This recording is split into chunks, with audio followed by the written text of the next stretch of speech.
Hi all.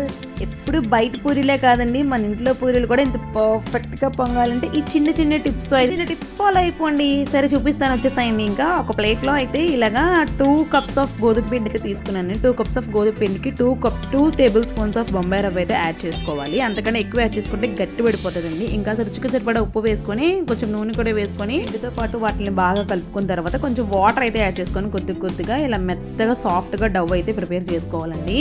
చూపిస్తున్న విధంగా చేతితో ప్రెస్ చేసుకుంటే పిండి చాలా సాఫ్ట్గా అయితే అవుతుందండి. సాఫ్ట్గా అయ్యేంత వరకు పిండిని బాగా ఒక అరగంట పాటు పక్కన పెట్టేసామంటే చూడండి ఇలా సాఫ్ట్గా అయితే అయిన పిండి కొంచెం పార్ట్స్ కింద డివైడ్ చేసుకొని రౌండ్గా ఇలా ఒత్తి పెట్టుకోండి. పక్కన ఇలా సాఫ్ట్గా రౌండ్ షేప్ వచ్చేందుకు రోల్ చేసుకున్నారంటే మెత్తగా ఒత్తుకోవాలి. గట్టిగా ప్రెస్ చేయకుండా కొంచెం సాఫ్ట్గా పైకి ఒత్తుకున్నారంటే పూరి పొంగుతూ చాలా బాగా వస్తుందండి. ఇలా అన్ని పూరీలని కూడా చక్కగా రౌండ్గా అయితే ఒత్తుకుని పూరీలన్నీ పక్కన పెట్టేసుకొని డీప్ ఫ్రైకి సరిపడా ఆయిల్ అయితే పెట్టుకొని ఆయిల్ బాగా హీట్ ఎక్కనివ్వండి. పూరీలు చేసుకున్నప్పుడు ఆయిల్ హీట్ హైలో ఉండేటట్టే చూసుకోండి. లోలో ఉంటే మాత్రం పూరీలు అస్సలు పొంగవండి.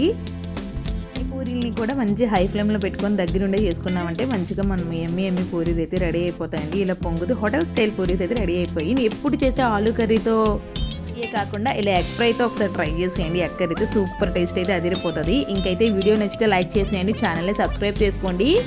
Bye bye.